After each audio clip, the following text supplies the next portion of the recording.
Hello, everyone, and welcome to another live broadcast of Northwest Georgia Cricket. I'm your host, Rick Weaver, and as always, I am joined by my co-host, Mr. Blake Duckworth. Our show tonight is entitled "A Talk with Sasquatch Legend Thom Cantrell." Thom, in his own right, is the king of modern-day Sasquatch research. His in-depth studies into the species has helped push this fascinating creature to the forefront of cryptozoology. Thom began his fascination with Bigfoot way back in 1958 during the Jerry Crews years.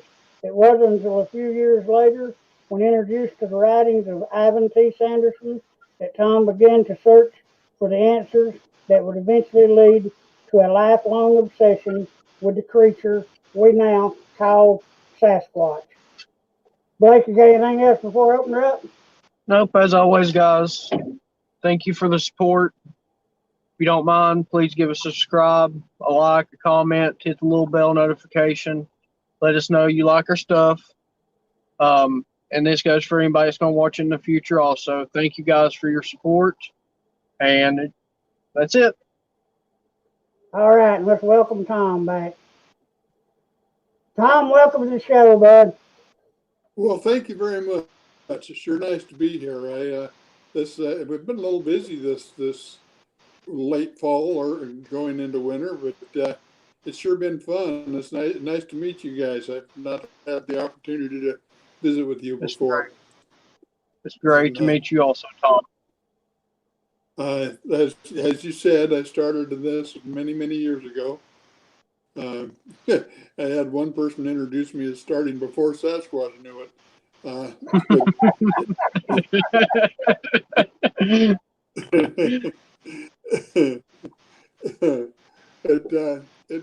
actually started, it was the Jerry Crew incident in Northern California back in August of '58 that first caught my interest. I was just a young lad in high school at the time, and I knew the area. It was not that far from where I lived, and we had friends that lived in that general area. So it caught my curiosity. And then Dr. Sanderson, who was probably the most world-renowned paleontologist of that era, uh, showed up to do an investigation and do some writing on it. He's the author of 13 books on mammals. So he's very well known, very well regarded in his field. And he wrote a magazine article that hit, I think the first one was in True magazine, and then the second one was in Argosy magazine. And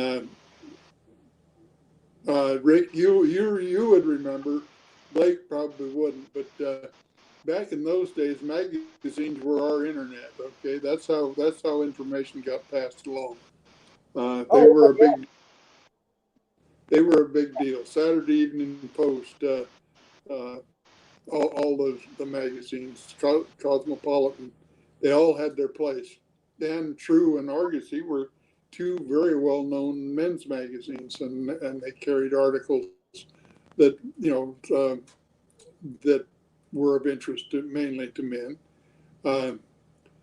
But and then my dad, he kind of fueled my curiosity. Dad had a way of doing that. He'd get me talking about what do you think about this? What do you think about this? And of course, I was still in high school, finished high school in '61 and joined the Navy. And so I didn't have much chance for research for the next 9 years because the Navy kept me pretty busy. I was stationed and ended up in Charleston, South Carolina, and flew to Spain twice a year. And got on a submarine there and spent a few months out at sea. But then in 1968, the Navy made a mistake. They transferred me to the state of Washington. When I left the submarine, they gave me my choice of duty stations. And so I chose the Polaris Missile Facility at Bangor, outside of Bremerton, Washington, and ended up, I was living up on the Olympic Peninsula. If God ever made one spot on earth that is beautiful above all else, it's the Olympic Peninsula. It is, I mean, it was at that time in 1968, mostly old growth timber, huge, huge spruce, cedar trees. The world's largest red cedar still grows there. Okay. I discovered another thing out there, and that's called the Roosevelt elk. Now, you've seen pictures of the Yellowstone elk, the Rocky Mountain elk, and marvel at their size. The Roosevelt elks are about half again as large as the Rocky Mountain elk. These things are huge. The 6-point bull I got in 1969 was over 1,200 pounds on the hoof. And when I got to him, he was laying on his back in the middle of Dulce Wallops River. 18 degrees, snowing like mad. And I'm saying, why didn't you play golf today? But I fell in love with it. Okay. So when the Navy says, you know, if you want, when you leave here, we'll send you back to South Carolina. You got to be crazy. I just, there's no elk in South Carolina. No, I've looked for them. And so I got out and I stayed there and started college. I ended up getting a degree in logging engineering from the University of Washington. And I started doing consulting work. Believe it or not, with a degree in logging engineering, I have never worked a day in my life as an employee of a company as a logging engineer. Why? When I got out of college, I found what they paid. Okay. Tip there. Anybody who is planning on going to college to make a career out of anything, spend time with the people who do that work first. Number one, see if you like it. Well, I loved what I was doing. Number two, see if you can live on what they pay. Okay. At that time, I had a little Jippo logging outfit going. You know, just 4 of us working together, and you know, a couple of machines, and I was making more money with that than they wanted to pay me as an engineer. So I just kept with what I was doing, and then I started doing consulting work. And I found out that I could make more on a weekend doing a consulting job than I could as for working for a month as an employee. Okay, so that's what I did. ITT Rainier was one of my big ones. Scott Paper Company was another one who hired me often. In the state of Washington, if you're going to build a road that crosses a stream used by anadromous fish runs, that's salmon, steelhead, fish that go to the ocean and come back to freshwater to spawn, you have to have a permit from the state. In order to get that permit, you have to submit a plan, and they'd hire me to write that plan. I'd have to hike in, and sometimes it was 4 or 5, maybe 7 miles to where the bridge crossing was going to be on the creek. Okay. But I'd hike in and I'd have to measure the stream flow, the water, the soil types, dig down, take soil samples, any rock formations, and you know, and basically just design the bridge to minimize impact with the environment where it was taking place. Well, I learned really quickly the last thing you want to do is to hike all the way back out, sit down at your desk and start drawing this up, and find out you've forgotten to take one measurement and have to turn around and hike back in 5 or 6 or 7 miles to take one measurement. That'd ruin your whole day. So what I would do is after I had all my measurements, or thought I did, I would sit down and just do a rough drawing. I'd write in a rain notebook, and I'd do a rough drawing, just making sure I had all of the figures that I needed, all the dimensions. And then I'd hike out. Well, what I found out is that as I was sitting there, they do a whistle. It's just an up down whistle. And for years, I thought that was a bird of some kind that I had not classified it as. Wasn't until 2010 until I finally learned exactly what it was. Well, what I've come to learn is basically that's just a signal. I'm with the big guy. He's over here. you know, don't worry about it. I've got my eye on it. Because I'd hear that, and I'd be sit there working, and I'd hear a noise, and I'd look up, and here'd be somebody peeking around a tree at me, you know, or I'd be hiking in, and here'd be in a stream you could step across. There'd be a sandbar with a 15-inch track in it, absolutely perfect track. Well, nobody hiked in there to do that. I mean, that'd be the height of ludicrous to you know, hadn't been anybody there in 400 years. So I think I'm going to go make a track back in the woods and somebody will find it. You know. No, there's nobody knew my schedule. I went and did these contracts when I had time. If everything was running smooth on the logging job and I wasn't needed to drive or to follow that day, I'd grab one of those contracts and go do it. So nobody knew when I was going to be there or where I was going to be even. So for it to be prearranged was impossible. And this went on for quite some time. I'd find more tracks, and I just kept getting more and more interested. And I'd try to talk to my family about it, and they just wanted to make jokes. That's all. So that's all they did was just want to tease and make fun of it. So I quit that. For 35 years, I never even told them what I was doing. Okay. Then one day, my friend and I, my best friend, it was September, and I was shut down for fire danger, which happens out here a lot, late in the year like that. And he gave me a call in the morning. He says, "Hey, let's go do some grouse hunting." Well, grouse hunting in September is a euphemism for being in the woods while the elk are bugling. Because if you've never been out there when the elk are bugling, it's something you need to put on your bucket list. It is fantastic. Well, we happened on a herd and started following them along. And it's really easy to do. They feed right along the edge of the clear cut. So if you stay just inside the standing timber and walk along quietly, you can walk right along with the herd. And I carried a cow call, and I just talked to them, just to, to just the little mew sounds they make. And they'd look at you and go right back to eat, and they didn't pay any attention to you being there. And walked along with them probably for a half, 3/4 of a mile until we come to a 90-degree corner in the clear cut. And they either had to come back by us or go out into the open. And pretty quick here, they broke, and a whole batch of them, about 50 elk, came back by us. And we thought, well, that was probably all of them. And then I heard a noise, and I hopped up on this little ridge, and just on the other side of it was a little swale. And here were about 20 elk caught up in this little swale. They had to get out of it one at a time.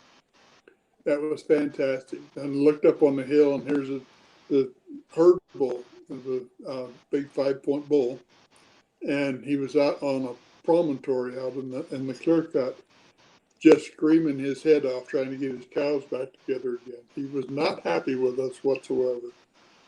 So we left them then, and we'd gotten separated, which we normally did in these evolutions. And Gary started back, he just went back to truck his way, and I started back my way.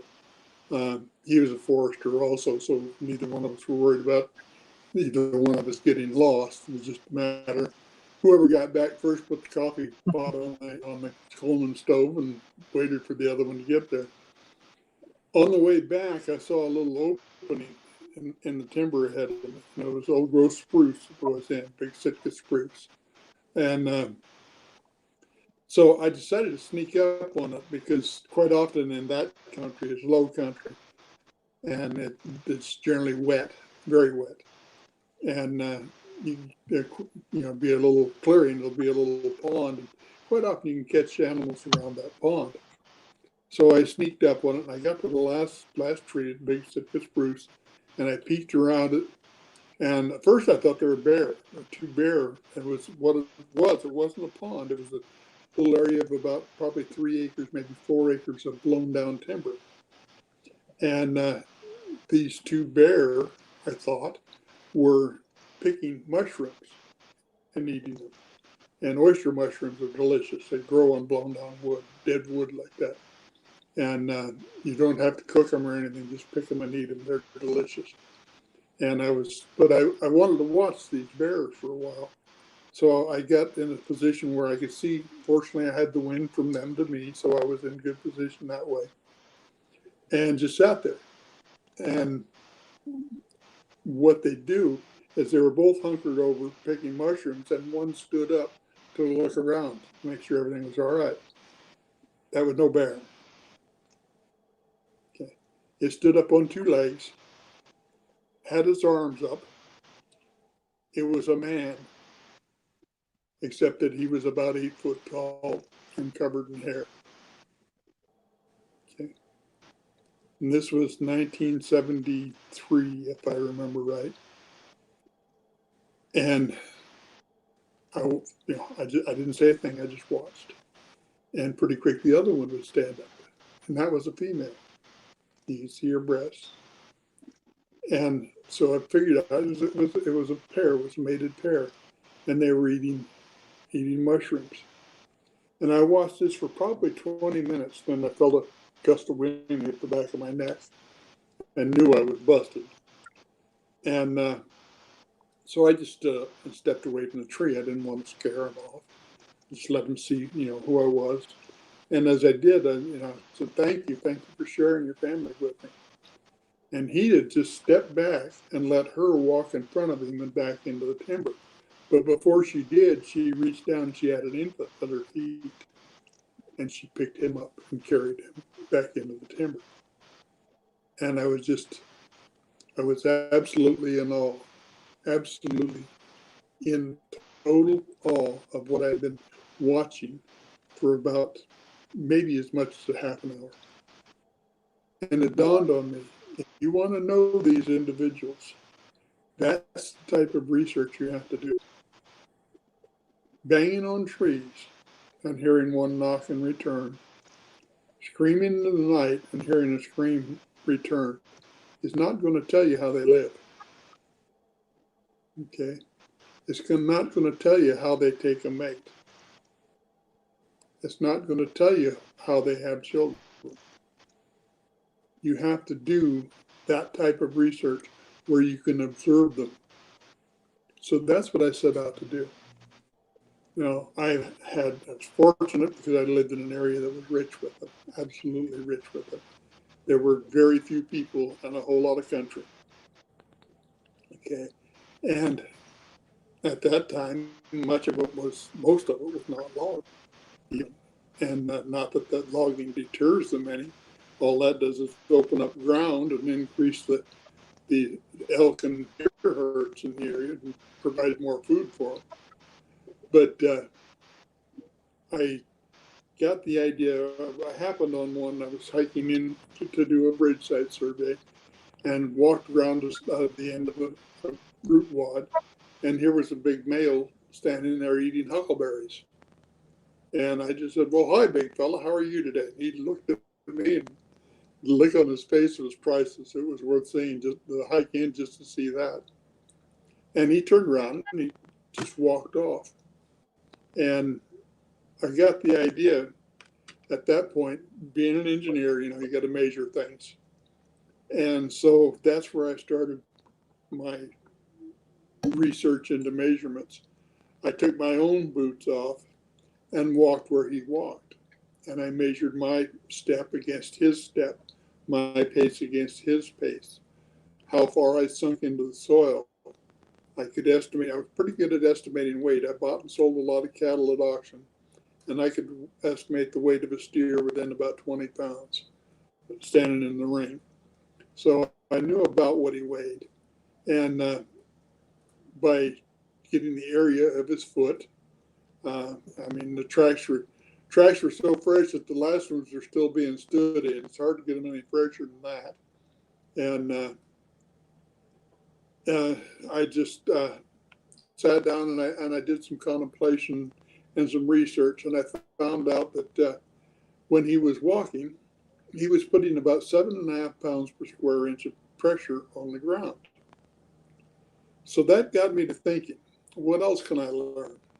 So what I did is I devised a rig so that when I found a track, it was just a bin that I could put sandbags in. And it had a foot, just a wooden foot. And there's a device engineers use called a planimeter that's used for measuring the area of uneven objects. Basically what it is, you just follow the rim around it and it'll tell you the area in between. Well, since I could now measure the area of a track and I knew the length, I had a tape measure, I can measure the length. That would give me, just by the division, then I could figure out the average width. I'd divide the total area by the length, that gave me the average width. And I did this enough times so that I figured out that the average width of a Sasquatch track is 40% of its length. Now, I didn't have to use a planimeter to figure out that area because I now had the length I measured. 40% of that is the width. You measure that width times the length, that gives you the area. So you don't have to carry a planimeter along. You don't have to reproduce the track in order to do the measurements. So the next thing I wanted to know is, given the length and the width, what else could I tell from that? Well, I had estimated, using estimated weight, I had come up with a pound per square inch figure. So what I wanted to do was revise that, refine that.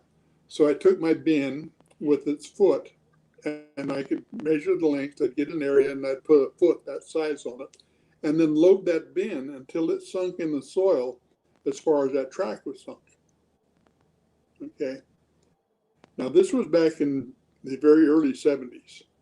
Okay. I did see that device used on a Monster Quest show on the second trip. I think it was the second trip to Snowgrove Lake in Ontario.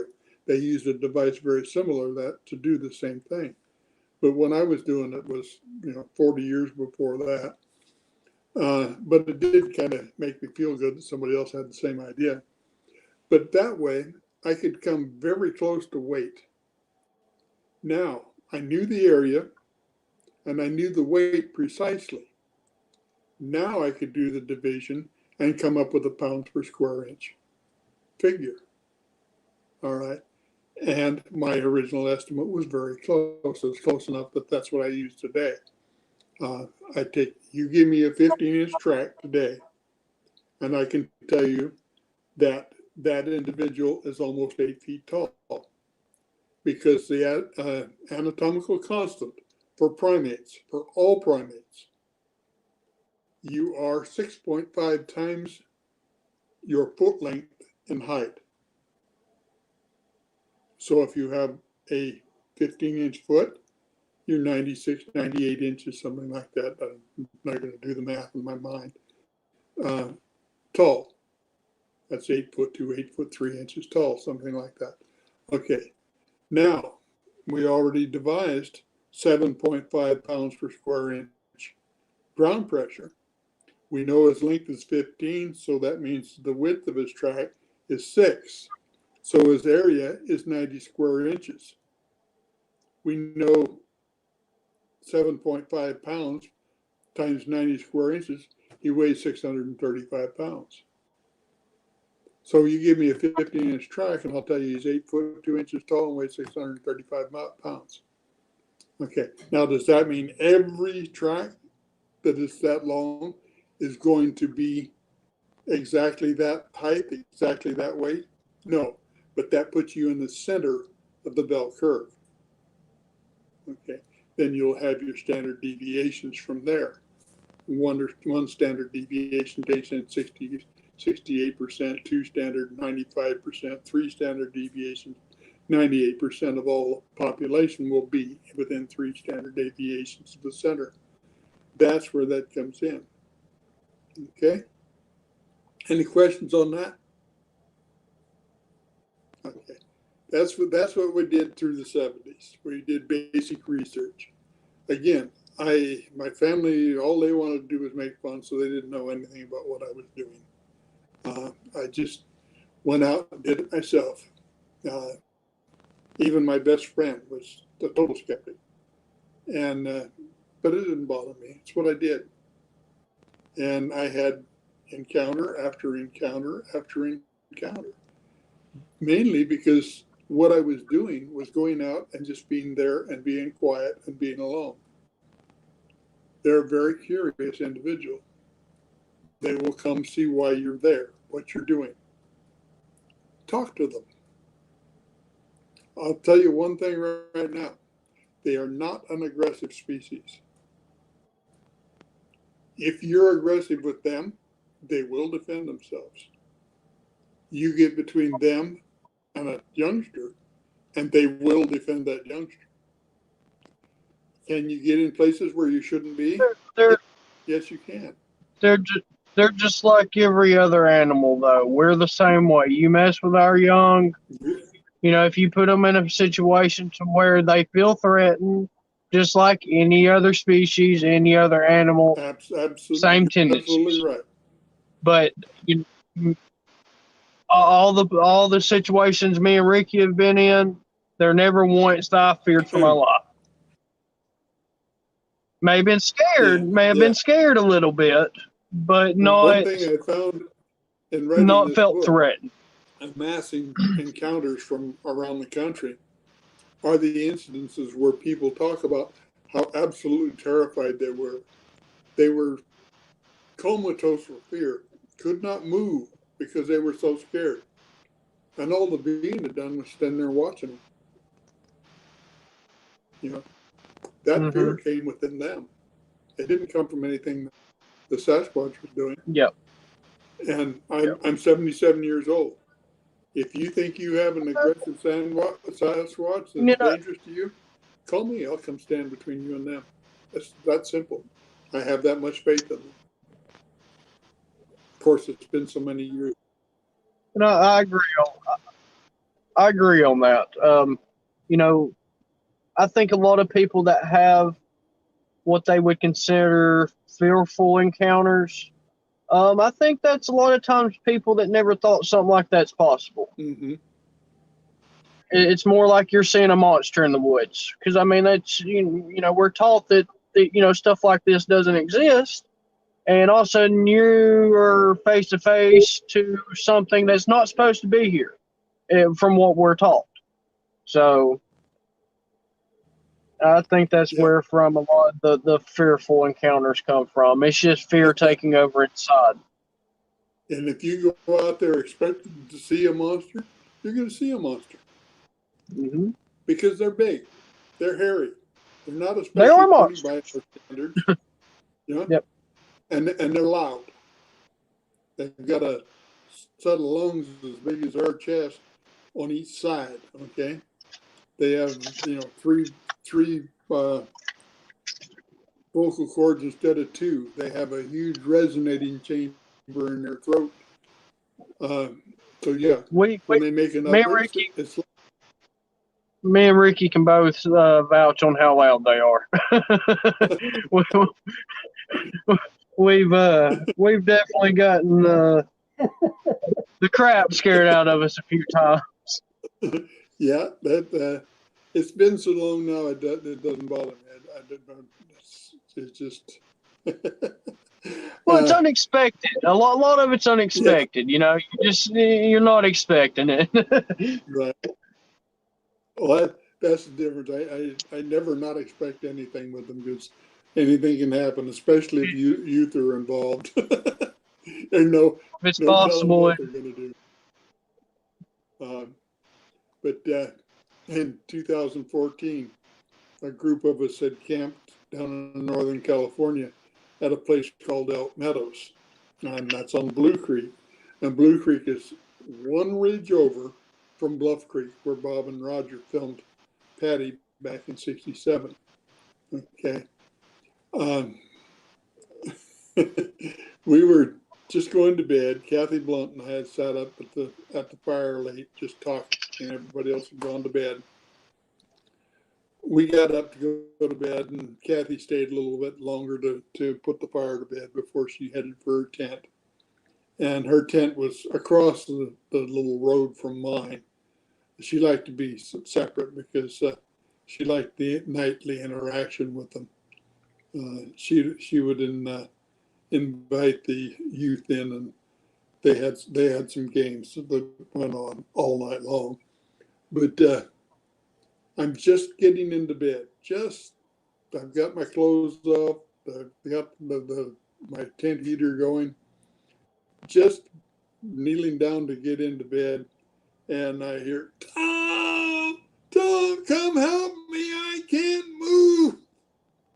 She had walked back to her tent, stepped off the road at 10 feet, 12 feet from her tent. She was face to face with a big male. He had been there picking a forb of some type and eating it, and she walked up on him and spooked him. Well, I said, okay, Kathy, I'm coming. And I put my pants back on, put my shirt back on, put my hat on. You never want to leave the tent without your hat on. And got out there, and here she is, bent over, and just rigid, absolutely, totally rigid, could not move.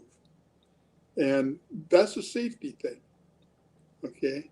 If she'd have been allowed to have been able to move, she could have run off a bluff over into a creek bed and killed herself in that country very easily. As it was, she was frozen solid. He moved back out of the way and then released her. But before that happened, I got there and I looked up, and he was about, by that time, 20, 25 feet away next to this little cedar tree. And again, I said, oh, hi, big fella, how are you doing tonight? And it didn't take long to see what had happened. And she's bent over, like I said, she can't even stand up straight. And what happened, Kathy? She's, I don't know. I must have scared me. And so I said, I got her now, and you can release her. I'll take care of her. And he did, so she could stand up again. And told her to get her cat and throw it in my tent. She spent the night there. But that's the type of things that happen. The things that, are they flesh and blood? Yeah, they're flesh and blood, just like we are.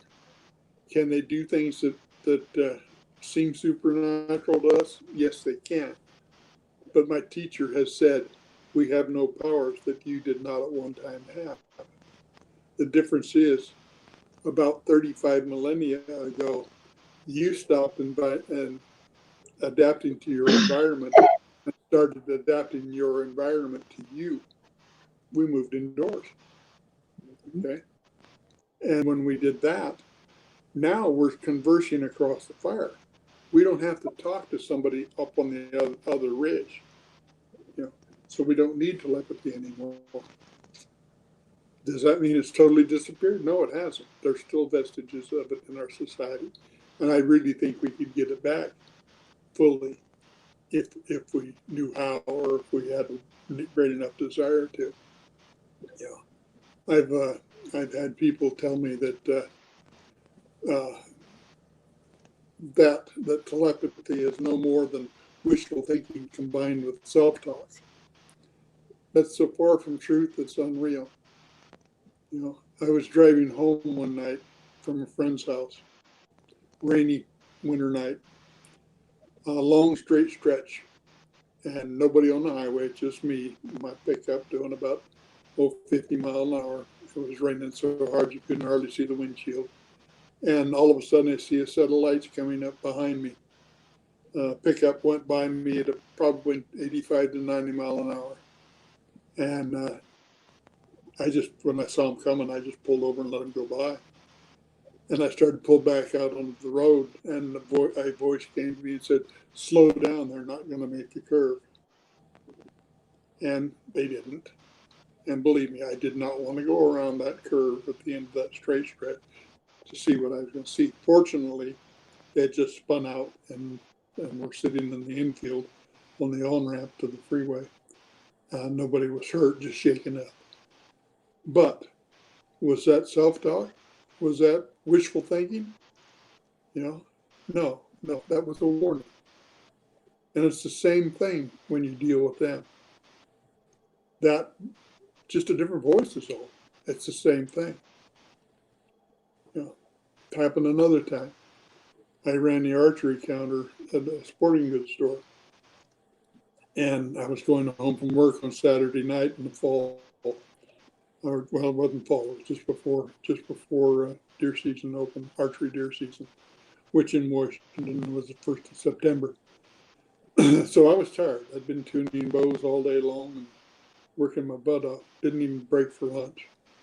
And as I'm crossing the main street in town, that voice came back, said, "Go to dinner tonight." I don't want to go to dinner. I'm tired. I want to go home and put my feet up. Go to dinner tonight. Well, I learned a long time ago you don't argue with the voice. So you go to dinner meant at that time there was a little Chinese restaurant there that I particularly liked. So I swung around, went back through town to that restaurant, pulled in, and the waitress that night was a new person home, never seen her before. Got to talking to her. She'd just moved to town, was living at the mission because she didn't have a place to stay, walking to and from work. And next thing I know, I said, "Well, I've got a 2-bedroom apartment. You're welcome to the other bedroom if you want to use it." She has become my surrogate daughter. That was in 2002. 2002, yeah. Okay, 18 years ago. And she's as close to me as any person on earth because I listened to that voice and went and had dinner that night. So That's awesome. Is that wishful thinking? No. Some people call it the voice of the Holy Ghost. It could be. I'm sure that's one manifestation of it. But there's more to it than wishful thinking and self-talk, I guarantee you. Because in neither case did I want to do what I was told to do. So there was no wishful thinking about it. And yeah. Is there something that in particular you'd like to talk about? Question you'd have of me? I can field questions as we go here. No, I mean, far as what you were just talking about, far as the wishful think, well, not wishful thinking, but I have. You mentioned that. I mean, there are things I can recall in my life where you just kind of hear. It don't sound, it's going to kind of sound crazy, but you just kind of hear a voice in your head, and it's, where did that thought come from? Where did that come from? And Right. sometimes, I can't think of an incident where I've actually followed through with, or, like a specific outcome of those, but I have had it happen. Mm-hmm. Yeah, I think we all have it at one time or another. I have, like I said, I've been doing this a long, long time, and I've learned to not misjudge what comes down.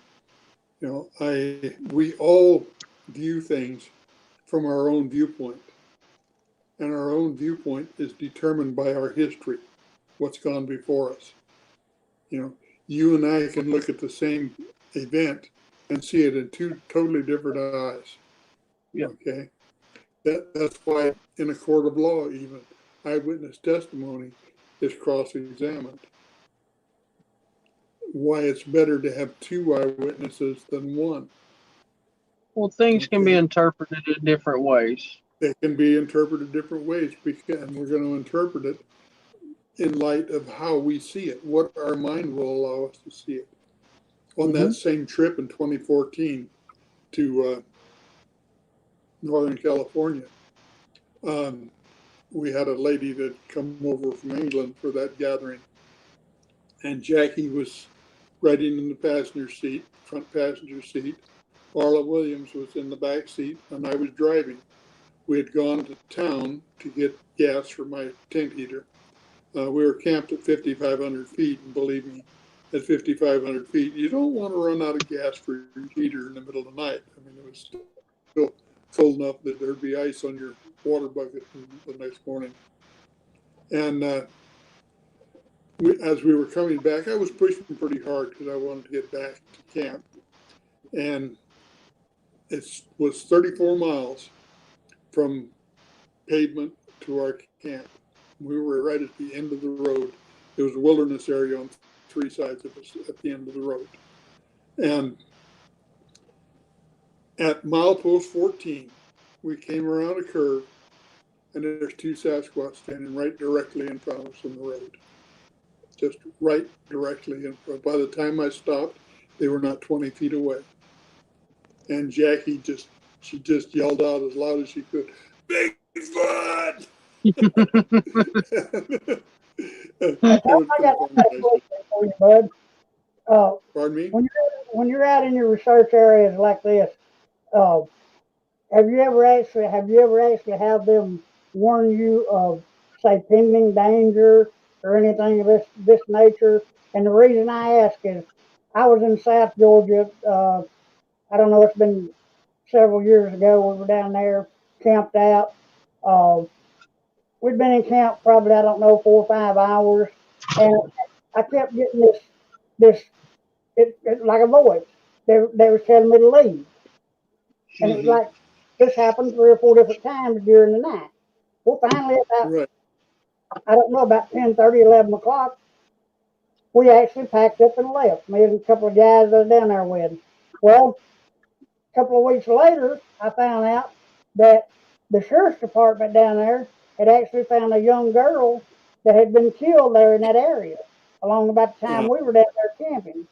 So I'm just wondering if these creatures actually warn you of things like this. I can give you a half a dozen such instances where that's happened. Yes, I've been warned out of areas. Don't go in there. I've been, asked to leave the area I'm in because maybe they have a ritual going on right then. And I'm interrupted. So what do? I leave. It's that simple. I can come back another time. Always be respectful. But when that incident happened, after Jackie's yell, in the 20 miles from that sighting to the time we got back to our camp, it was from milepost 14 to milepost 34, her mind totally retreated from what she had seen. She did not, by the time she got back to camp, she had not seen two Sasquatch standing in front of the car in the middle of the road. She had seen two Mexican drug mules wearing long-haired ghillie suits, rucksacks with flip-flops on, because her mind would not accept a Sasquatch. She'd never seen one of those. Her mind didn't know anything about them. But it would accept a Mexican drug mule because they grew drugs in those hills all the time. It would accept the long-haired ghillie suit. She's familiar with a ghillie suit. Okay. And it wasn't for 2 days after that, Arla said to her, "Jackie, you've traveled 6,000 miles to see what you saw, but your mind won't let you accept it." And Jackie is a professional in the healthcare field. She had made her start thinking about it. And by the time I dropped her back at the airport in Portland, a couple of days later, she had resolved it in her mind. She understood what she'd seen and could go back to it. But that's what your mind will do to you if you're not in control of it. Okay. So you have to be the one in control. That's what I've always strove to do. Okay. Does that mean I'm always 100% right in my interpretation of what happened? No. I'm as prone to misinterpretation as anybody else because I have my own set of parameters that I use in making my decisions, just like everybody else does. But the one thing I will guarantee is that I've never enhanced the story nor made up a story to make it seem better. Okay? It's what I've seen through my eyes. And that's important to understand. Another thing that's important to understand, I get this, I don't know why people feel they have the right, if somebody says something that they don't understand, aren't familiar with, haven't dealt with, they have the right to belittle the person who makes the point. But it happens so often. I tell people, if you're going to put your head above the parapet, expect tomatoes. Okay. I get them all the time. Well, you just sit there and tell lies. Well, really, I didn't see you there with me when that happened. How do you know it's a lie? Mm-hmm. I've had people tell me that incident with Jackie, it's a total fabrication, a total lie. Gee, there's 3 people in the car that all of them saw it. So we all made up that lie. Or the time in Georgia, down by Carrollton, when 18 of us were sitting around a campfire and 2 Sasquatch came to the campfire with us. Okay. Well, You're going to tell me 18 people made up a lie, one of whom is a judge in Georgia, in the Georgia court system. Okay. No. That goes back. I'm sorry. Go ahead. That goes back to the deal. You got one person go to court, swear they seen you do something, they can get you convicted and get you sent to prison on what they say they saw you do. Okay, if you go out here and you say that you go out here and you actually see one of these creatures with your own eyes, and you go out and you tell people, look, this is what I saw, 90% of them are going to say that you're a liar. well, the problem is there are too many closed-minded people in the world. We only know what we're taught. And, far as somebody that's never been out in the woods, never explored, never really thought about things other than what you're taught in school and what most parents teach you, you're taught to believe these things. That's right. So, and that's not defending people, that's not defending people by any means that say that these stories aren't true. But until you have something happen to you personally, some things are hard to believe. They are. But all it takes is that one incident to open your eyes. I've had things happen to me that I didn't believe while they were happening. This can't be, but it was. A prime example, Dr. Jeff Melbourne. Jeff and I are pretty good friends. We disagree with 60% of what one another says. Okay. But at the end of the day, we shake hands and go home friends. I never learned anything in my life worth knowing from somebody who agreed with me totally. Yep. I learned from people that have a different idea. Okay. And I've got an open enough mind to say, that has merit. And, it needs to be investigated. It needs to be looked. And I'll leave it there until something along that line comes up. You've got to keep that open mind. That's how we learn. Well, even me, for example, before I had any incident happen to me, I was into the paranormal side of things. I'm still a paranormal investigator. I've had things happen to me paranormally that I couldn't explain. As a kid growing up, I never had any of this stuff happen to me till I got older. I was always a believer, but I wasn't a knower. Same with the Bigfoot incident. If you'd asked me 15 years ago if I thought I would ever see a a Sasquatch or a Bigfoot? I'd say possibly, but do I think it would be me? No. But you know what? I had something happen to me that made me a knower, not a believer. Well, Tom, I had And my that's first what, I had my first sighting back in July the 5th of 1981. And, you know, I can remember the date just like it was yesterday. We were float fishing a creek, maybe 10 miles from where I live now. Came down across the waterfalls, dead in this little straight to the right in the creek. And about 40 to 60 yards out from me on this sandbar where Little Skeercorn Creek fed into the main Talking Rock Creek, there was one standing on the, well, he was actually crouched at the edge of the water on this sandbar and had his hands run down in the water. Well, when I first saw it, I was like most people, I thought it was a bear. But when this thing stood, it stood erect, probably 5.5, 6 foot tall.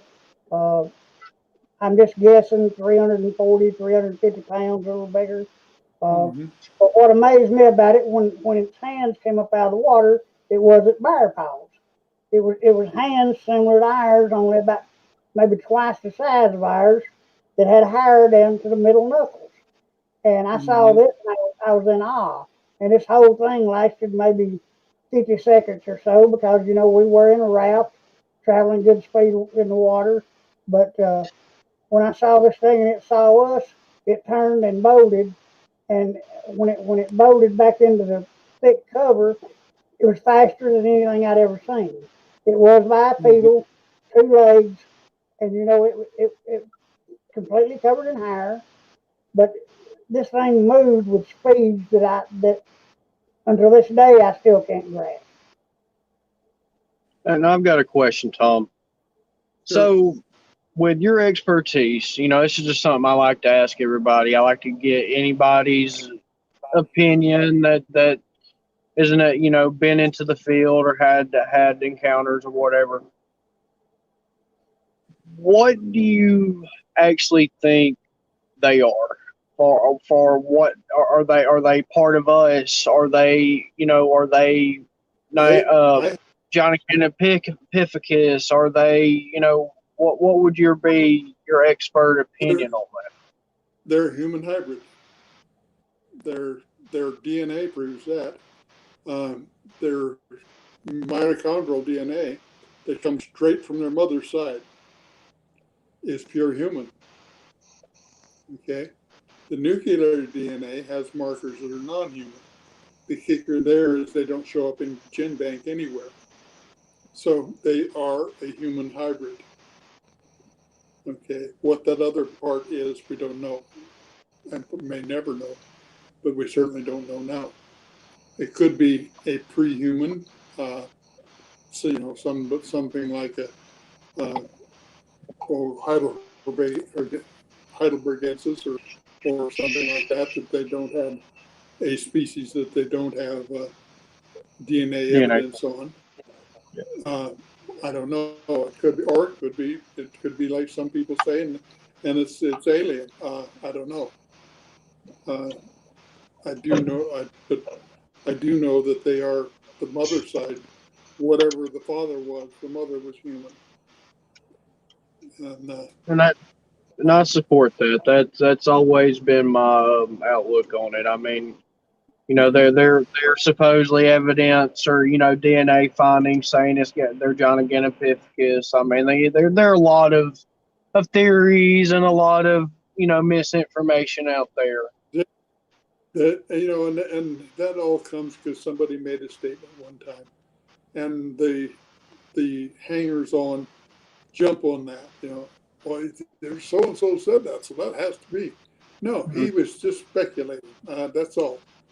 You know, they have no idea what Gigantopithecus was, for Pete's sakes. The only thing they've ever found was 3 inches of jawbone and teeth. That's all. And they build a whole lifestyle around that. Yeah. You know, they don't know whether it was quadruped or biped. But people jump on that. You know, well, we think they're Gigantopithecus were closely related to orangutan. How? You don't have any DNA. You know, How are you going to make that statement? Because they ate bamboo? But there's no scientific proof there.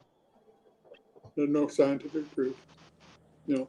And then remember this too about proof. I get this all the time. Prove it to me. No, I can't prove anything to you. I can't prove anything to anybody. All I can ever do is offer evidence. It's up to you, your own self, as an individual, to determine how much evidence is going to be required to create proof in your own mind. That's why we have 12 jurors on a jury, because each one of them has a different level of evidence needed to generate proof in their mind. Yep. Okay. And if one person doesn't agree, he's not guilty, is he? Yep. No. So you got to, these, and the ones, well, if I don't see it with my own eyes, there ain't nobody ever going to convince me of it. I don't trust anybody. Excuse me. I don't need, but we don't need to convince them. Them are the people. That's the thing about this subject. You shouldn't be convincing nobody. No, you can't. You can't. I tell people that, when somebody gets up and walks out of one of my talks, I wasn't talking to them. They got things to do that they need to get done. That's more important than hearing this. That's fine. Go do it. It doesn't hurt my feelings because there's 500 other people that do want to hear it. And those are the ones I'm talking to. It's an amazing thing. But I spent 9 years in the military. You learn very quickly there. You trust the guy at your shoulder. Okay. When I was on that submarine, I trusted that guy that's in the engine room to know his job, because he didn't, he's going to kill me. Okay. I trust that torpedoman to know how to make sure those torpedo tubes were secured. Okay. You trust with your life. And if you can't trust people, your life is pretty sad. If I have somebody whose word I don't trust enough to take to the bank on anything they say, and I'm not talking about teasing or kidding, because we all do that. But if they sit down and say, this is what happened, that's what happened, what they saw. If they can't do that, if they aren't a person of that caliber, they aren't in my camp. Yep. Very simply put. You don't need them anyway. Yep. Nope. Yep. The people who are in my camp, if they say the moon was blue when it came up tonight, I guarantee you the moon was blue. It was that simple. And you have to develop that kind of trust with that kind of people in order to delve into this. And don't worry about those who don't know, because they don't know what they don't know. Yeah. They have no idea what they. I've got another question for you, buddy. I interviewed a guy here a few months ago, and I talked to him quite at length. He's a big fisherman up Clayton, Georgia, and he and his brother, he said, had hiked in on the river up there, and they were trout fishing. Well, he said the weekend before he had been up there, and he was using like a little 4-foot rod, had trout fished all day, had no trouble at all. Went back the next weekend with his brother, went back to the same spot. He said he had a 9-foot fly rod that he was using. He said he had been there about 30, 45 minutes on the side of the creek fishing. And he said all of a sudden, something started throwing rocks, started yelling, just basically trying to get him out of the area. Well, my question is, could the Sasquatch have taken that fly rod that he had? Could they have mistaken that for a weapon, for a gun? I don't think so. I think more likely he was interrupting either a ritual or a hunting expedition. You think that may have been what it was? Yeah, I think he was just got by happenstance got in the wrong place at the right time. Okay. It wasn't that, I don't think they were, dangerously opposed to him being there, but he was inconvenient to them. Either that, or it could have been just kids raising up what they do. I've seen that happen often enough. I've got one question, and it's something that, it pops up as far as the subject, cloaking. Do you think they have? Go ahead. I've seen it. Okay. Do I know how it works? Yeah, I know theoretically how it works. Do I know physically how they make it work? No, I don't.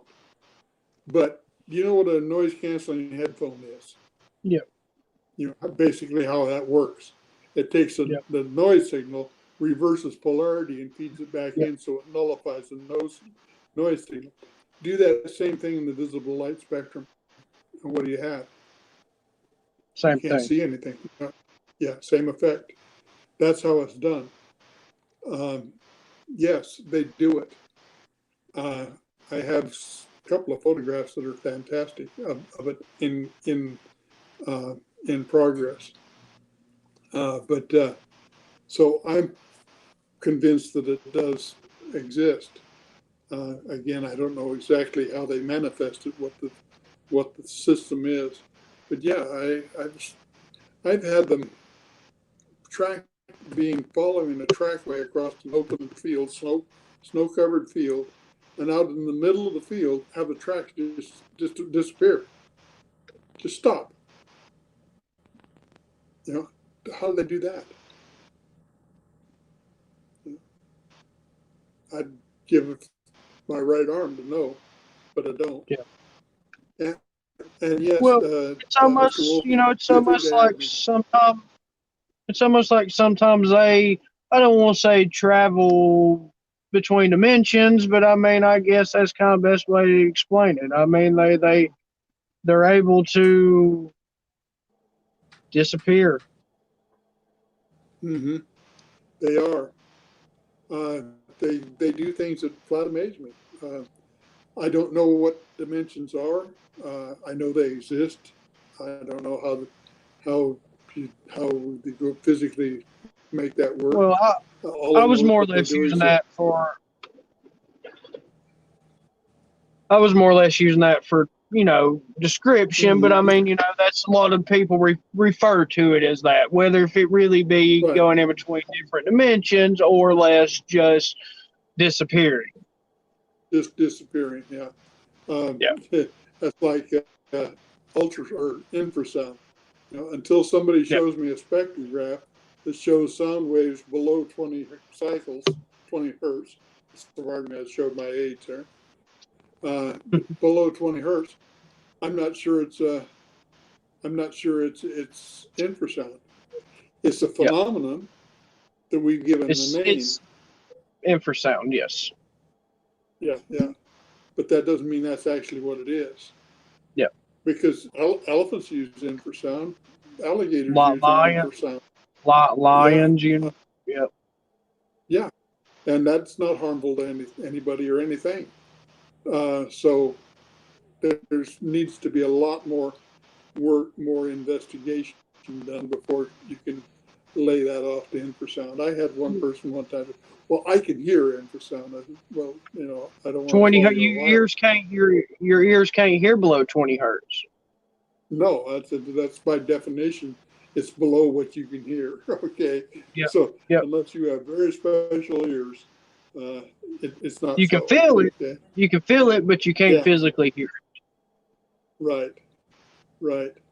And maybe that is what makes you feel uncomfortable and want to leave an area. It could very well be, but until you have a spectrogram showing it, you can't say for sure. Okay. Yeah. And too many people have one thing or they use their own experience and apply it to everything. Okay. There's one person who's become famous in this field, and he's only seen 5 tracks in his entire life. Okay, and he's written books about it. He made a statement to me one time. He said, "Anybody that says they've seen more than one of these in a lifetime is a damn liar." I said, "Really, Peter?" I says, "What happens when you see 3 of them together?" his mouth just opened and closed a couple of times, and he walked off. But the guy has no practical experience. No, it taking it in a general form. Yes, they are a lot of people that they have more. If they have an encounter, it's one encounter, or one sighting. Maybe different encounters, but far as a visual, it is rare. Mm-hmm. But me and Ricky have talked to quite a few people that have had multiple visual encounters over years times. So, like myself, yes, I've had one visual encounter, but it was 3 at one time. Right. It makes a difference, doesn't it? Yes. That's what I said. Until you can do the Diane Fossey, Jane Goodall type of investigation, it is very difficult to understand anything about what you're seeing. Okay? Seeing one on a mountainside a mile away does not tell you how they take a mate. Seeing one cross the road in front of you at night does not tell you how they have children. Did you know they only have children once every 7 years on the average? Really? Did not. They do that. They do that to maintain their population. Now, if you had the worst thing they could do to destroy their position and not wanting to be discovered would be to overpopulate. Okay. When one wants to take a mate, they may travel clear across country to meet that mate, to preclude the chance of inbreeding. Okay. Well, Tom, I know I've done a lot of studies on the Appalachian Trail. It's located about 30 miles from here. Starts at Springer Mountain, LJ, and runs all the way into Bridgeport, Maine. Over 4,000 miles. No, I think it's 2,600 and something miles of trail. I have interviewed numerous people that have had encounters on the Appalachian Trail with these type creatures. I've had one guy that told me that he was at camp one night up near what they call Blood Mountain at the shelter up there. He said he was about he'd met a party, had walked with them on the trail all day. He had decided he was tired. He was going to camp a couple of miles back this side the shelter. He made his lone camp set up. He said about 10:30, 11 o'clock at night, he had 2 actually come into camp with him right up next to his campfire. And he said that he was off behind a tent. He said one of them had his head kindly lifted in the air like it was winding the air, maybe smelling him, whatever. But he said when he stood up, that it actually scared these creatures. Said one of them jumped back as he kindly laughed, was telling me about it. He said one of them kindly reminded him of maybe a baboon or something. When it got scared, it jumped back, slung both arms into the air, and then both of them turned and run back into the woodlands. I've had numerous accounts of people telling about this. Had one guy tell me from Florida that they had encountered one up on the Connecticut-New York border, and they actually had a encounter one that night. They were 2 former police officers. They had taken a shotgun with them that night with rubber bullets, and they actually had one of these things come in next to camp on them, and they shot it with this rubber bullet out of a shotgun. He said when they did that, these things, it was like they came out of the woodwork. He said they basically destroyed the camp they was in and run them out of there. He said they left and hadn't been back to that area hunting since. Uh, Yeah. Well, there again, they precipitated it. Yep. Yeah. The Falk Monster, the Legend of Boggy Creek, the Honobie Massacre, the Skookum Meadows, all of them the same thing. The people precipitated that. They're the Yep. ones that started shooting. Okay. Yep, that's just what we were talking about earlier. You put them in a situation where they feel threatened. They're curious. They're curious animals. Yes, they're curious animals or curious beings, but not generally violent beings. That's right. But just like That's anything right. else, you put them in a situation, they're going to do what they have to do. That's exactly right. They're going to survive. Okay. Yep. That is every living being's quest at the end of the day, to stay alive. Mm-hmm. They're number one. They're not territorial. They do not defend the territory. Okay. Yes, they live in a particular area, but they pass back and forth through one another's areas regularly. Wintertime, you'll find 2 or 3 clans living in what is normally a one clan area, because they come down in our country, in our area, they come down from the high country. You know, So they almost visit. They visit pretty much. Yeah. Well, visit, the best way to. You know, in another 2 weeks, you're not going to be above 4,000 feet elevation where I live. You know, you're just not going to be there. So all those individuals who live there during the summer have to winter down at the low elevations. So they do not defend a territory. When they mate for life. And so much so that if they're like 35 years old, if their family is being raised or, you know, above infant age, and they lose a mate, they probably won't remate even. Okay. They understand spirituality. Believe me, they even know who Christ was and what his purpose was. Okay. I would call them spiritual without being religious, but they understand it. Okay. They don't have power trips.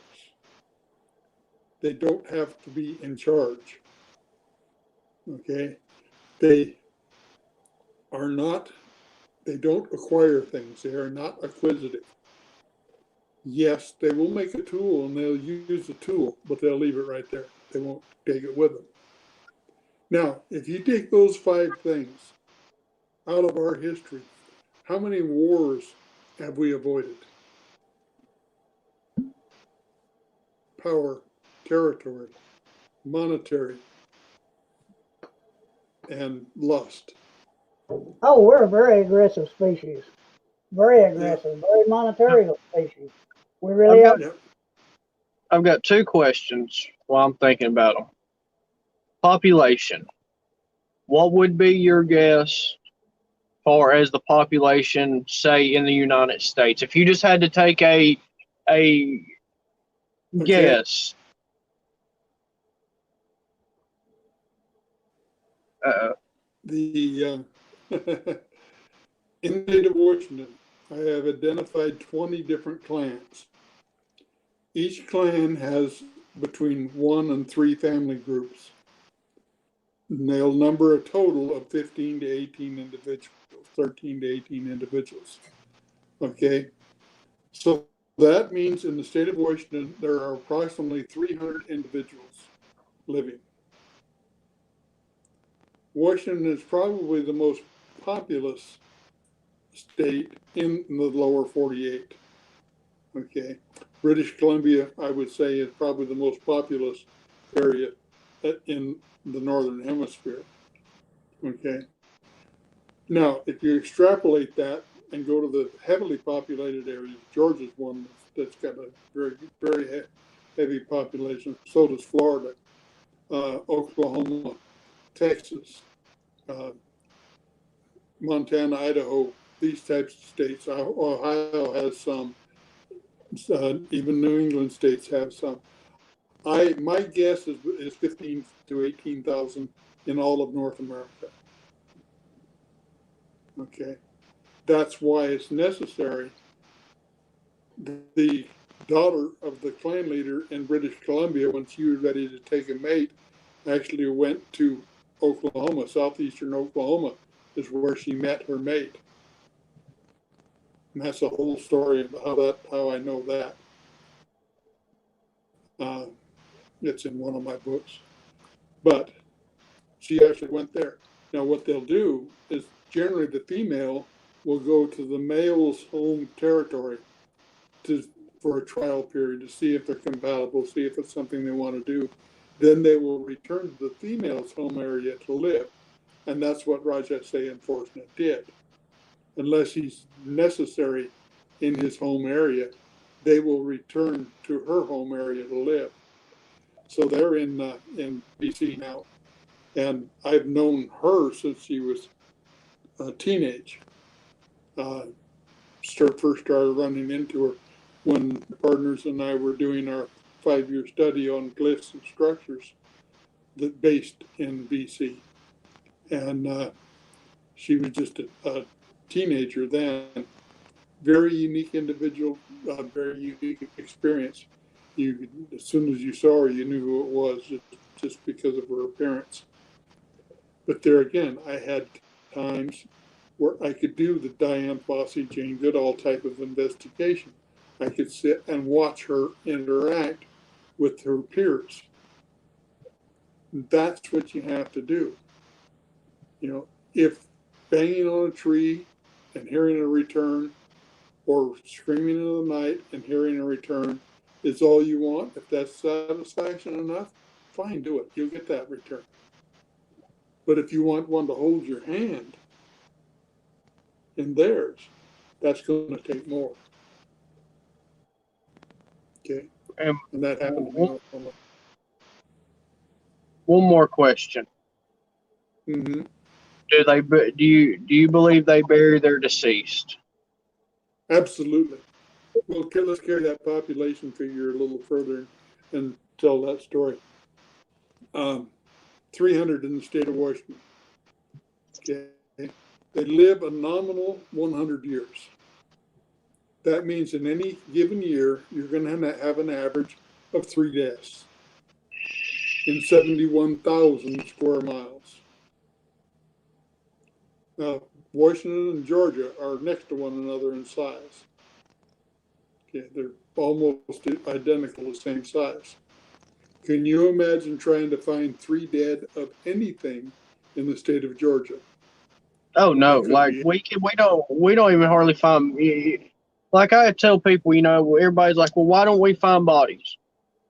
Try finding a bear carcass, and we know for sure the population of bear. Yeah. So with that being said, in Washington, there's 25,000 black bear live in that same 71,000 square miles. But you never find a bear carcass, and they don't bury their dead. You find an elk or a deer occasionally, but there's millions of them. Mm-hmm. Yeah. Also, there's so much about these. Go ahead, Tom. So the fact they do bury their dead, and I've got photographs of graves that you'll see why it would be impossible or virtually impossible to locate. Question. Now, I do believe I come across the burials the day I had my visual sighting of the family. I did come across some structures and what I feel like was a burial site. They were some X's laid out on the ground. They were like, I don't remember exactly, just a couple of them, 3 or 4 of them maybe. And they were X's, just perfect X's. And they had kind of pine straw up under the X's and everything. And I actually I shouldn't have messed with it, but I did pick it up.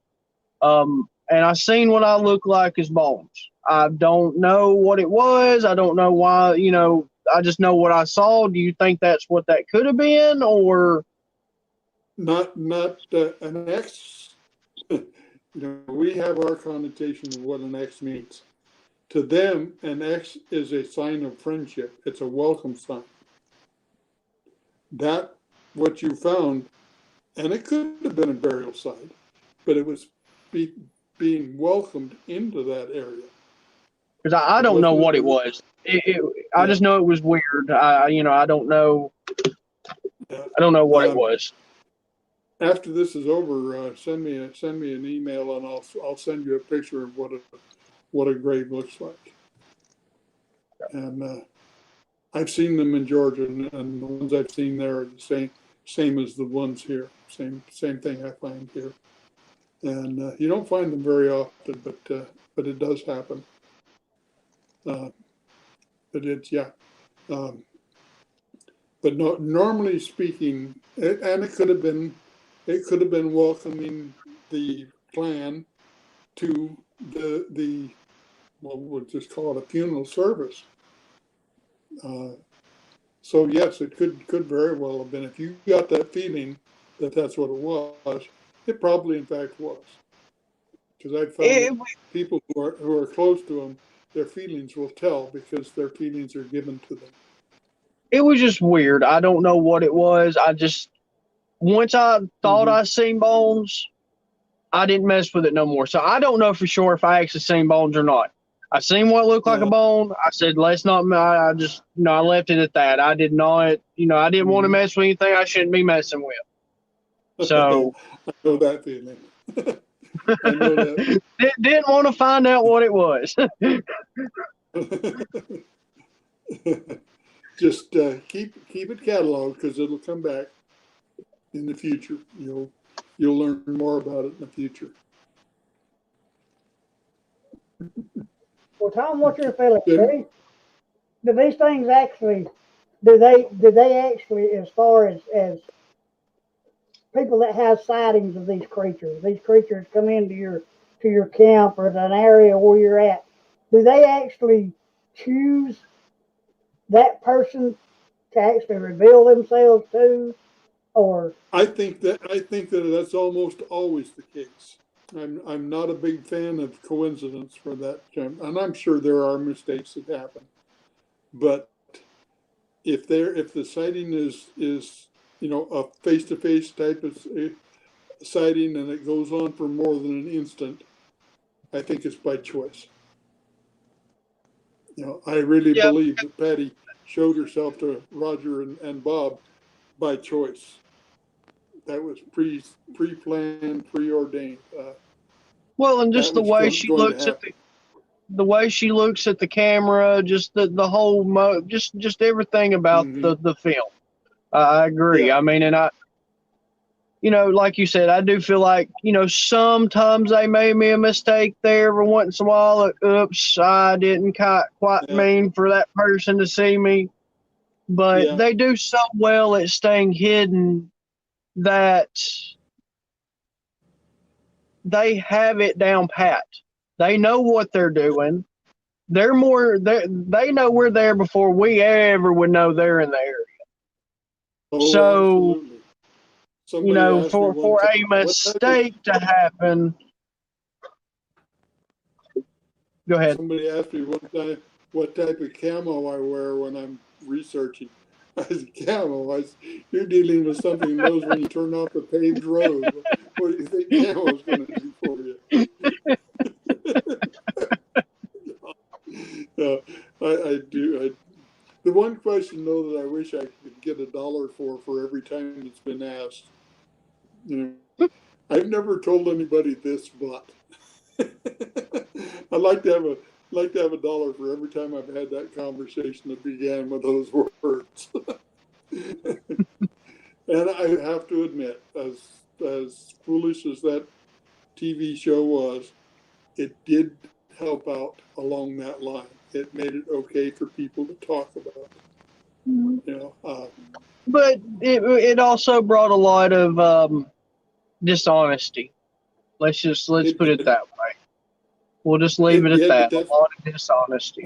that's television, isn't it? Television is Yeah. dishonesty. You know, whatever it takes to feed the bulldog. Every It's TV right. show, every, And, It's and all the about internet, ratings. and the internet every itself has brought a lot of dishonesty also. I mean, you know, it's brought people that should never be involved in in the subject because they're just looking for attention. at the internet, the one bad thing it's done, the worst thing it's done, is it's given voice to idiots. Yep. People that who formerly had to stand on a soapbox in the park to be heard now have a ready-made audience. You know, Yep. people that'll follow them wherever they want to go. They're looking for a messiah of some type. Yeah. One prime example is that fool out of Mississippi and his massacre theory at Bluff Creek. How in the world anybody could figure that there were 9 individuals that were stand there and allow themselves to be shot? Please explain that to me, number one. Then we'll talk about the idiocy of the rest of this theory. But it's just, and who took the pictures? They were in the process of murdering 9 Sasquatch. But, you know, you say that and you get the idiot. Well, he knows what he's talking about. Really? Was he there? No, because Bob himself has told me, Tom, that day there were 3 beings in the bottom of that canyon. There was Roger, there was me, and there was that creature. There was nobody else.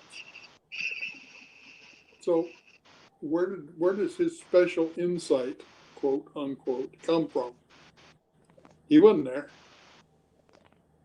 You know, Roger, of course, passed on in 72 with cancer. Bob doesn't say that, and Patty isn't talking.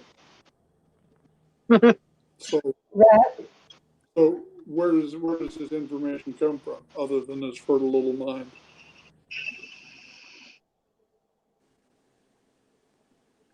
I just love how, even to this day, that the Patty film, the Patterson Gimlin film, has been picked through, has been labeled as a hoax, but yet experts have broke down the video and you can see muscles, you can see, I mean, you can tell the size and the pure just of this animal, I mean, or this creature. It's and for them to go through what they would have had to done to have faked that film in the time that film was made, it just don't make sense. It was totally impossible. The person that won the Academy Award for costuming the next year said he couldn't do it. Well, here's the thing. Look. Okay, this is something that a lot of people don't think about when they say, "Oh, that's a suit." Okay, you can extend the forearm with a suit. Okay, you can't extend this with a suit. No, you can't The move that elbow. The portion of her arms. So if you're in a suit and your forearm is extended, the portion is going to be way off. That arm is fully portional. I mean, and it's. Go ahead. Read Bill Bunn's write up on it. When Roger Met Patty, that's the name of the book. He breaks that film down not only frame by frame, he breaks it down layer by layer of the emulsion on the frames. Okay?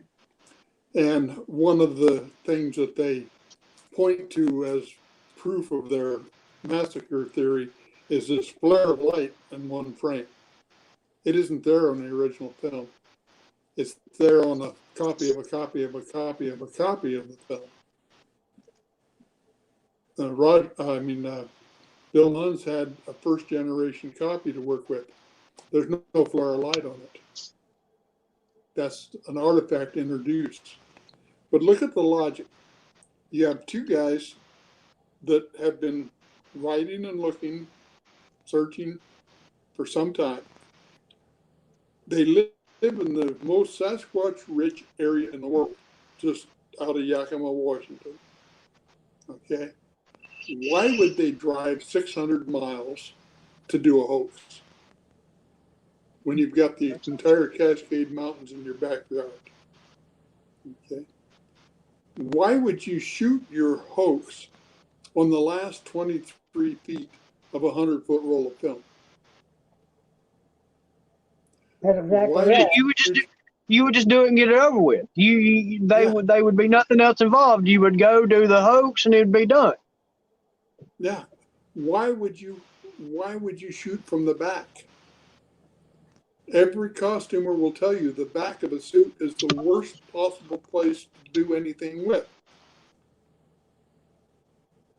You never shoot a costume from the back. Okay?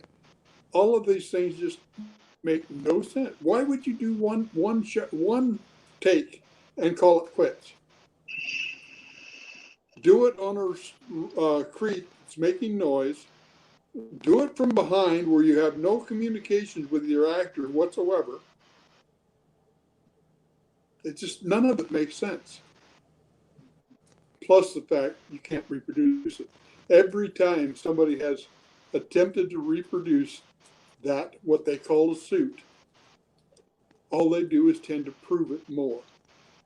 Yep. BBC spent millions of dollars making a suit and doing a special to disprove it. They issued a disclaimer afterwards that it didn't disprove anything. If anything, it lended credence to it. Validated it. Yep. And it's so sad now that you have all these videos that come out now that people label as real videos and everything, and that's why I was just mentioning earlier about, you know, what these TV shows and the internet has brought far as faking evidence. I mean, they're just now you can't believe anything that comes out.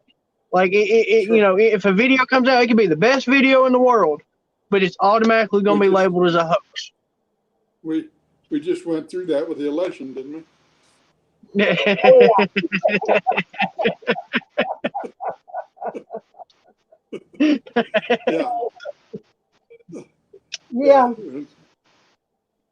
Most definitely, Thom. Very good point. I didn't want to, didn't mean to get political there, but you know, it's no perfect example. Yeah, right. Yeah, sit there and video of a crowd beating up a little old lady because she has a T-shirt on that doesn't support their candidate. You know, and the news media sitting there and saying, "Well, that's taken out of context. You aren't seeing the whole video in context." Excuse me, but I don't want to know a context where that's considered proper. Yeah. You know, yeah. You know, that's just not proper in any context whatsoever. So, no, I don't want to even get started on politics. I'm not allowed to talk politics. My teacher will not allow me to, so I don't. But I just had to add that in. But yeah, it's from there to Paul Freeman, another excellent example of film. I knew Paul when he first got his film in 1994. He was a writer for Forest Service. There's an area just outside of Walla Walla, Washington, that's watershed, Milk Creek watershed, and that's where the city of Walla Walla gets their water. And so they keep people out for the most part. There's hunting permits allowed in there at specific times and that stuff, but you have to have permission to go into the area. Well, Paul's job was to patrol that and keep people out. And that's where he was finding his tracks and had his first sighting in 1982. and in 1994 got that little patch film. And when he did, he got that to the local ABC News affiliate station in Kennewick, Washington, in southeastern Washington. And it ran on the evening news. I saw it there, and it so happened that the news director of that station and I attended the same church. And I told him, I said, Tom, I need to meet this guy. He said, well, I can't give you his number. I said, no, I understand that. I said, can you give him mine? Oh, yeah, I can do that. So he did. And Paul called me the next day. And I drove out to Walla Walla and met him. We met several times and got to know him quite well. And he thought, Paul's a very simple man. He's not complicated at all. And he's not a rocket scientist. But he thought very surely that he had the proof that the world was waiting for. That they wanted, the film that he had showed the creature well enough that the whole world would know that they existed. And they came down on him like a ton of bricks. Good Morning America invited him on the show. They asked him, have you ever made fake tracks? Oh yeah, I've made fake tracks. I make them and then walk beside the ones I found. Just compare the two to see the difference in the amount I sink and how they show up. When they aired the video, when they aired the show, have you ever made fake tracks? Oh yeah, I have. They cut it off right there. Then went into this diatribe on him for hoaxing and all of that. That was Okay, I have one final question for you, and it goes back to Ray Wallace and his admission of his family that he faked a lot of tracks that were found out in Washington. He did. Ray did. The deal there was, this was the Jerry Crew incident, what started that.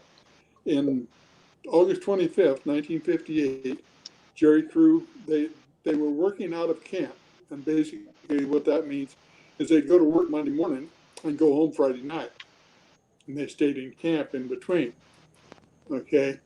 When those tracks started showing up, and full fuel barrels were picked up and thrown down the canyon, excavator tires were picked up and thrown down the canyon, they couldn't keep people on the job. So Ray Wallace started faking tracks and said, oh, where did they get caught? Oh, yeah, that was me.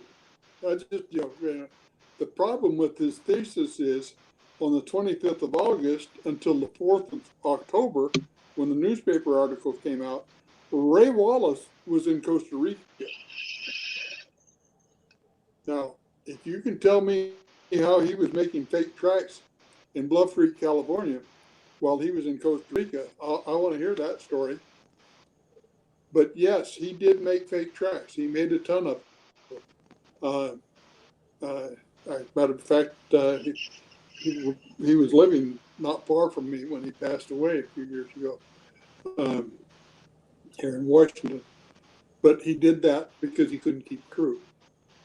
Okay, the only ones that weren't bothered by these tracks were the Indians that worked on this crew from the Hoopaw and the Yurok reservations there. But so yeah, he was. But his tracks are so easy to tell they're fake. Look at the picture of his fake tracks. They got little square toes. It's carved out of a piece of wood. It's fake wood, and then the toes are just little bitty, about half-inch square things. And every one of them is the same. And what you're saying is he used these in order to make people think that what was going on was all fake. Was him. Yeah. Right. Where he could actually keep people. But yet the news media, when all this came out, they didn't tell us that. Oh no. They don't want to do that. My heavens, no. They just no, they don't. That would be too much truth. Yeah. The father of Bigfoot died. It's the only person that ever saw a Bigfoot was him, and every track that was ever made, he made. You had to have been somewhat like Paul Bunyan in that respect to get around the country that fast. But All right. but timber companies have done the same thing. They've made, because believe me, especially those that have their own holdings, their own timber lands, they live in fear of what the government's going to do to them from day to day. Because they never know when these tree huggers are going to get laws passed where they can't even log their own ground, which is what would happen if these beings were ever proven to the government. Yeah. Okay, that's exactly what would happen. They would become a protected species, and then that would halt any time. Tom, let me tell you an incident that happened to Blake, talking about the government and their involvement and all this. Blake was over at one of our research areas at Blue Ridge a few months ago. He and some members of a research group that we used to be with out of Tennessee. And while there, the Army actually came in where they were camped at. I'm going to stop you, Ricky. I'm just going to say it was a very weird circumstance. I'll just kind of explain it. So we went up there to do a camp out overnight. And we had a couple members now, let's back up a little bit. This area that we were at is about 13.5 miles back in the middle of nowhere. You're an hour and a half out from anybody else. But they do use it for military training up there.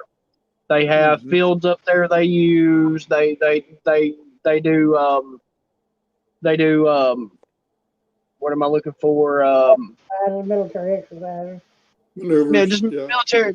They're a specific thing I'm looking for, but I can't think of the name of it right now. But anyways, we had a couple team members get there before we actually got there, and they had heard a chopper flying around. Well, when we got there, they didn't hear it anymore. When we got there, we started hearing firefight. They were doing ambush training, is what they were doing. With just blank rounds and stuff, but they had guys in the woods. Yeah. Well, we heard that for a little while. That stopped. We were at camp. It just had gotten dark, and we'd seen a couple Humvees come up the road. Well, we noticed where we couldn't see. They were like 3 or 4 of them go up the road. We couldn't see the first 3. They kept going, and we could see one stopped through the woods, probably a couple hundred yards from us. And they turn around, come back, and they come up to, they introduce themselves. And they've actually just told us there that they were there to do some training exercises. They had an ambush team coming up the Appalachian Trail because we were right pretty much on the Appalachian Trail. And if they did their jobs right, we would never even know they were there. In about 30 minutes, we're going to hear a ambush team. Ambush a group, and you're going to hear a firefight, and they will be out within 30 minutes. They're not there to bother us, whatever. Very polite. Well, one of our team members at the time asked the guy what's the weirdest things he's ever had happen in the woods up there. And of course, it was just a standard military answer. Of course, they're not going to give any information, but then he proceeds to tell them that we were there Bigfoot hunting. It was his words. And that's when things got a little weird. They didn't directly do anything to us, but all of a sudden after we tell them that, they decide to stay on top of us. Like literally right on top of us. Like they camped right next to us. I could have peed on their Humvee close. So they did the firefight. That stopped. We noticed them setting up camp. one of the team members went over and asked him, how long they were going to be there, and they told him that plans had changed, that they're staying there. They literally stayed the whole time we were there. They were still there when we left. We got up next morning, they were still there. They had guys in the woods all the way around us, just sleeping a couple hundred yards out all the way around our campsite where we were at. They were messing with our trail cams. It was just weird. Like, typically when they're doing these training exercises, their whole goal is to not have the public involved. They don't want you to see what they're doing. They don't want, they want to be off the beaten path and not around the public. I don't know. It was just, it seemed like, as soon as the subject of Bigfoot was brought up, their complaints just completely changed from they'll be in and out, not there to bother us, to keeping their Humvee crank all night so we can't sleep. Mm-hmm. So, it was a very, I am a conspiracy theorist to a certain extent, and I have had one other kind of encounter with government agencies or a government official while Bigfoot hunting. That one went a lot better than this time, but I don't know. It's one of those things that you can speculate of why they stayed, but one of our team members actually at the time, he's on part of our research group, but now he's ex-military, and he was like, orders don't just change like that, not for no reason. Why they changed, don't know. It's like they just didn't want us up there doing anything that we were going to do, because they made sure we could. That's interesting. Yeah. I'd like to know more about what was in their mind at that point, and whether it was a local command decision or it came from upstairs somewhere. The explanation he gave the team when he originally asked what the weirdest thing they had seen in the wood was like it was straight out of a logbook. It just specific words. And that's what his name's Brian, the guy I was talking about that's on our team that was up there with me, the ex-military guy. He's like that. He was in the Air Force, actually. I say military, but it's Air Force. And they actually gave guidelines on how to respond about UFOs. And you just don't see them. If you have an encounter, you didn't see that type situation. Right. And he said that the explanation that he gave is what he would have been told about UFOs. Right. Yeah. So, because apparently, I don't know how true this is, but we spoke with somebody that apparently in their field training books for up in that area, they actually have a section of what to do when encountering a Sasquatch. Well, I know that Fort Lewis night orders for centuries has a description of what a sentry should do if they encounter one while they're patrolling on Fort Lewis.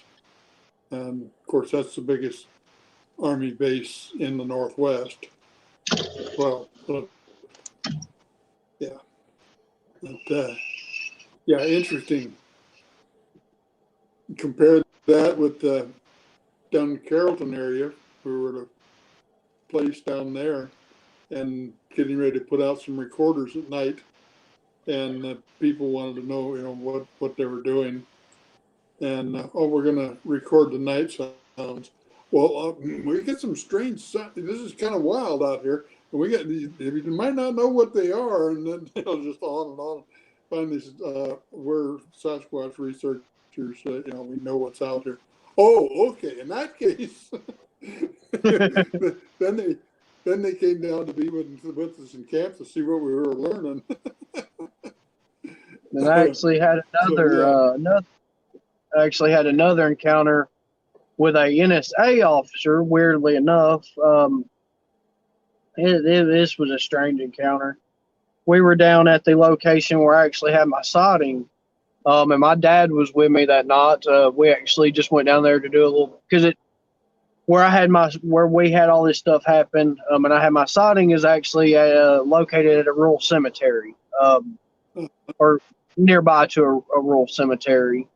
We had went down there and just walked around the graveyard and did a little paranormal investigating. We were getting ready to leave, and a car pulls up, and their four gentlemen get out. And me and my dad are standing under the pavilion, and I've got a spotlight with me, so I just kind of shone the spotlight over there, and three of them are in just civilian clothes, and one of them's in a full tack suit, bulletproof vest, AR-15 across his chest. Come up, they introduce themselves, very nice gentlemen, asked us what we were doing, and I kind of just snickered and laughed, because you don't know what you never know what somebody's reaction is going to be when you tell them what you do. Right. So so he just didn't really say nothing. He just looks at me, and he admitted to me that they knew that they were down there. I still don't know why these guys were down there. Like, I don't know if they were coming down there I don't know what they were doing, but we ended up actually having a decent night with them. They hung out with us, and one of them was down by the woods peeing. And next thing I know, he hears something, and we're running through the woods with an NSA officer and three random guys. And it was just, you tell people this, and they're just like, what? Like, what are you talking about? I mean, it was just weird, and nothing happened. Like, we didn't find anything. We didn't see anything. We go back, and we're just talking. The guy gives me the number, and I actually stay in contact him with a while, the NSA officer. And see, my sighting is actually on the BFRO. Don't shoot me. But this was back in 2011 when I supplemented to the BFRO. I actually talked to a couple of the investigators and actually gave them his number. And then they actually called and talked to this guy. And he didn't say that like to them, but he did give some information for some stuff he's had happen down there in that same area. So that's my other encounter with a government official while out doing my thing. I mean, both of them just weird encounters. Nothing really ever came of them or anything like that. But, one was definitely trying to impede what we were doing, and the other one was all for it. So. Yep. You wonder how much of that's the individual commanding officer. Yep. Right.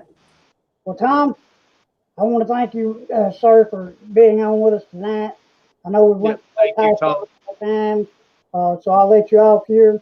But like I said, I want to thank you for your time. And if you don't mind, tell our audience how they can contact you as far as getting a hold of you, as far as wanting to buy your books.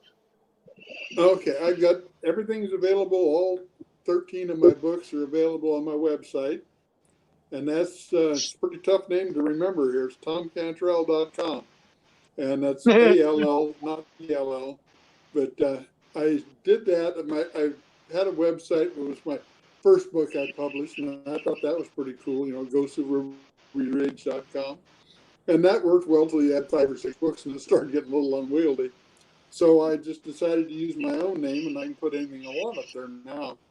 But it has all my books and T-shirts and some artwork on there, and then it also has some videos that I've done, video essays, and some other things, and it'll be more added to it, especially over the winter when I can't get out and do anything anyway. I'll add more to it, but yeah, it's just my newest book, like I say, is Sasquatch Face to Face. And the artwork for this cover was done for me by a friend of mine we got to move the different ways here to get the camera to shine on that without glaring. The artwork was done by a friend of mine, Michael Beers, and he did just an absolutely gorgeous job. As you can see, it goes all the way around and even onto the back of the book. And I have that print available also in a 1 foot by 3 foot print that's frameable, and that's available on the website too. You can contact me from there. I have a contact me that sends an email right directly to me. Get a hold of me on Facebook, and that's just under my own name, Thom Cantrell. I don't hide much. I love talking about Sasquatch, and I love answering questions. Anything I can do to help anybody, just let me know. It's what I do. And my be truthful, my next book is going to be about research groups across North America. So if I get a hold of you, I want to know your theories. I want to know what you would like to find, what how you go about your work, and the results you've had. And then I'm going to compile all these, probably 15 or 20 separate ones, and do a book on that. I think people might be interested in that, to see the amount of research that is going on in this field, in this area. To answer that, sir, we're always willing to talk to anybody about this, about the beliefs I'm that we willing have. to. I'll Yeah, talk and to anybody. we never claim to be professionals or experts, because honestly, they're not experts in this field. If you really want to be truthfully honest about it, I'm going to disagree with you you would on be that. you on would a be point the there. closest thing. You would be the closest thing to an expert that I would label, but There aren't experts in the entire field, but you've got people like Ron Moorhead and Scott Nelson who know more about their language than anybody in the world. Okay. Yep. You've got people like Jeff Meldrum who know more about their physical structure than anybody in the world. And languages. And and my partners and I on their glyphs and structures. Leanne Carnegie on structures. But you do have experts, just nobody has the whole story. Yeah. Matter of fact, that's one of the things I really hope I have time enough to do. You've heard the old adage of what is an elephant? You've got 6 different people at a different spot on an elephant that are blinded. And the one holding the trunk says, well, an elephant's a tube, And the one holding the tail, no, it's a fly swatter. The one with his legs says, no, it's a tree. Okay. Each has their own area, and they're expert in that area. But nobody knows the whole picture. a complete yes. I'd like to be able to do a conference and draw these people in, these researchers in, that have this expertise, and do a 3-day seminar with where there's maybe 3 classes running at the same time, and people can pick and choose which class they want to attend. One class presented by academia, the college professor types, another one by top researchers, another one maybe demonstrations and how-tos. I don't know if I'll get to do it because, number one, it's be about a $20,000 budget on something like that, because of the number of people you'd have to have, and the way you'd have to fly them in and put them up, and that gets expensive. I've hosted 4 different conferences, and one of them just flat broke even.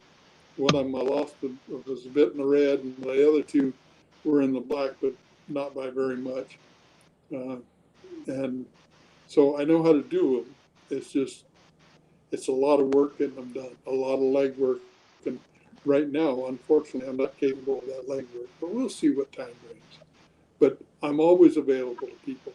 I try to be, I don't have anything else to do now, so I'm on my computer most of the day, except when I'm napping, which seems to be more often now than usual. And if I'm not Hey, napping, Tom, I'm right. Okay. I just want to say thank you very much for being on the show tonight. It has really been an enjoy talking to you. Well, thank you for having me. It's been I'm great. sure Ricky will extend the invite as well as me.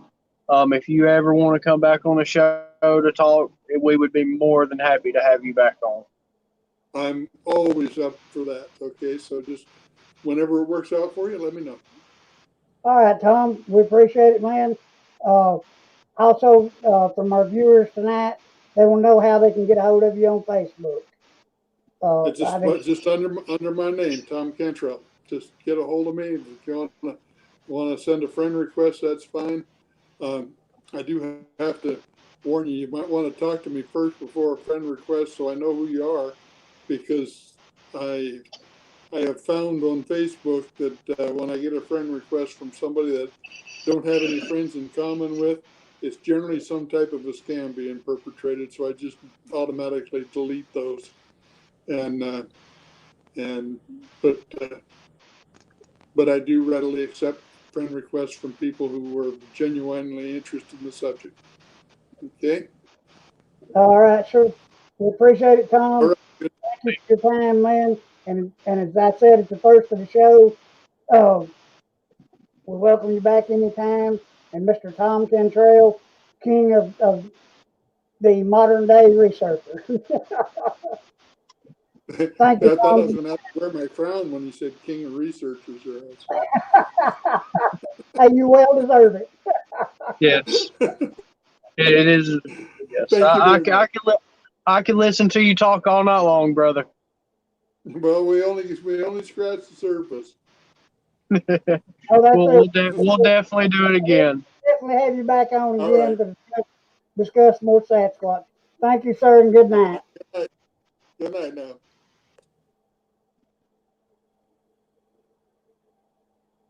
Blake, buddy, I'm getting ready to sign off. Any final words? Nope. As always, guys, thank you for your support. And thank Tom for being on the show tonight. Great guy. Could listen to him talk all night long, full of knowledge. I can't wait to hear more of what he's got to say and some of his experiences and just what all he's been through. And as always, guys, please show us some more support by giving us a like, comment, subscribe, hit the bell notification. And I hope you guys have a great evening. All right, guys. Well, thank you for all of you for watching. Hope you enjoyed the show. And again, Mr. Thom Cantrell, king of our modern day researchers. The man has more knowledge of this than I'll ever hope to have. Hopefully, we'll have Tom back on the show very soon and talk more Bigfoot. Good night, everybody.